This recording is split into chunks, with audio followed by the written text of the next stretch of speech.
Hi there, this is papapauu1, professional poker player for a few years now, and this is my first attempt at teaching poker. And I mean teaching poker, not showing off some big bluffs or hero calls. Which certainly will make the video far less spectacular, but I assure you it will be way more useful if you are looking to learn. There are some good videos on the internet, but I've never seen any good strategy videos for free. In this video, I wanted to give a good amount of info in no more than 10 minutes. So I made it in a presentation and I simplified or even skipped some justifications. If I keep making videos and start to go more in depth on the strategy of this game, I will come back here and develop my reasoning as why I chose to structure the ranges the way I did. I also wanted to mention that poker is no exact science and there are many winning and valid strategies. I am just going to explain the simplest way I can what works for me. I am a small to mid-stakes cash game player and I mostly play 6 max. So this is what I will teach. On this first video I will focus on these 4 basic steps. Get a good rakeback deal. The rake is the amount of money that the poker software charges you in every hand you play, so we want to set up an account in which we get back as much as possible. You will hear good players saying, "You better focus on improving your game, don't bother in rakeback, blah blah blah." Well, let's face it, as mortals don't move around that kind of money these guys do because we're not that skilled, so we're not going to refuse any income we can put our hands in. Here you can see my first 200,000 hands of poker. You can see that at the 200,000 hand mark, the rakeback add me a nice extra to my win rate, which means that you don't really need to be a winning poker player to make money with this game. Actually, this light yellow line is not what I want, since I didn't have that good a deal. I had a little over 30% rakeback, and this line represents 50%. That's because I can offer you at least that now. By clicking on the link you have on the description and leaving the promotion code as it is, you will get 30% flat rakeback at the end of the month, an extra 20% from deposit bonus, and whatever you can get from the rake races. A rake race is a competition in which the highest rakers of a given time will get cash prizes. Anyway, once we set up the account, we need to learn how to play at least break-even poker. So let's start for the basics. Opening ranges. We are first to act. What hands we open and in what positions do we open them.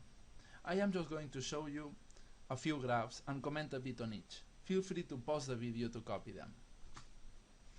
Early position and middle position. In addition to our value range, the ones marked in green, I recommend adding some weakest hands so our range does not look too tight. On these 2 positions, we will be opening 10 to 12% of all the hands we get.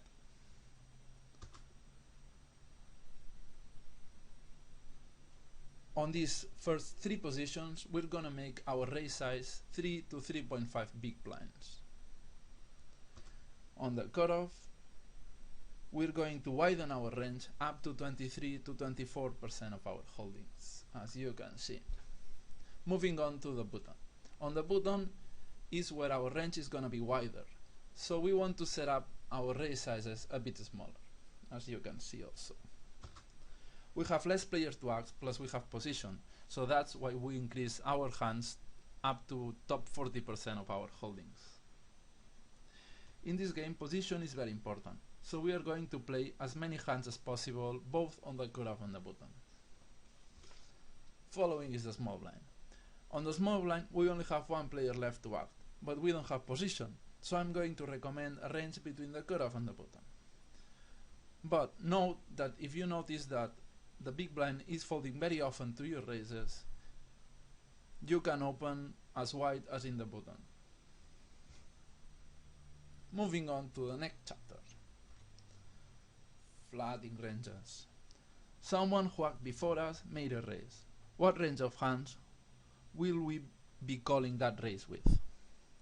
Let's start with middle position. That means early position raised. We'll be calling with the following. Yeah, that's right. We are calling with all our value range. 3-betting here looks so strong that we should only doing it from time to time and as bluffs. I will talk about 3-betting on the next video though. Now, moving on to the cutoff.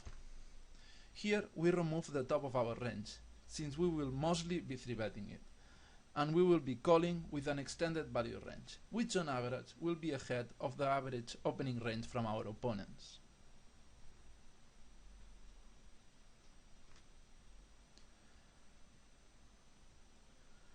Moving on, same happens in the bottom, but since the cutoff will also be opening, our extended value range widens.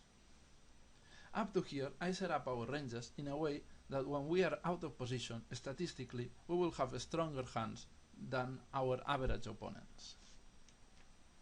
And when we are in position, we will be able to get enough falls post-flop to make up for the fact that we are playing weaker holdings. On the blinds, it gets tricky though, because we will be mostly out of position, and yet we can play a tight range without being exploited for folding too much. So our goal here is to fold only, in brackets, 75% of the time. We will be 3-betting 7 to 10%, so that leaves us a flatting range of 5 to 7%. But flatting medium strength hands in the blinds is a losing play if we are looking to flop hands. So how do we solve this? We bluff. In order to bluff, we need some equity, which means we need to be able to improve on the turn or river. For example, we flat king-jack suited versus a button open, and we flop overcards and a backdoor flush draw. We can check raise flop and continue betting on turn if we improve to a top pair or a flush draw. We will give up otherwise. We can also check call and donk turn. But I will get more in depth about post-flop play in following videos.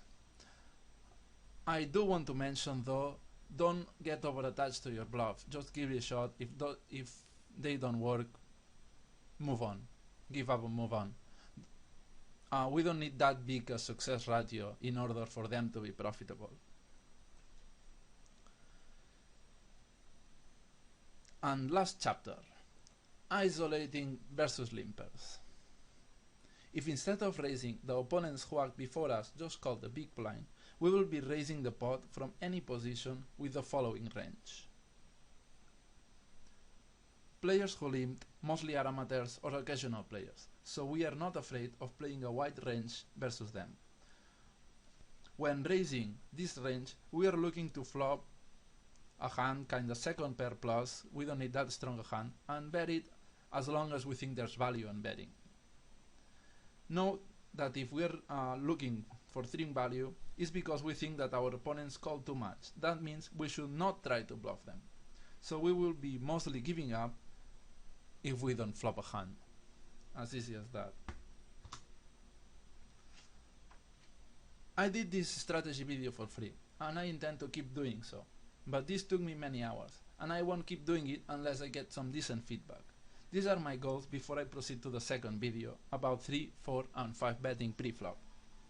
Feel free to contact me anytime on my email or in my Twitter. Thank you for watching and good luck.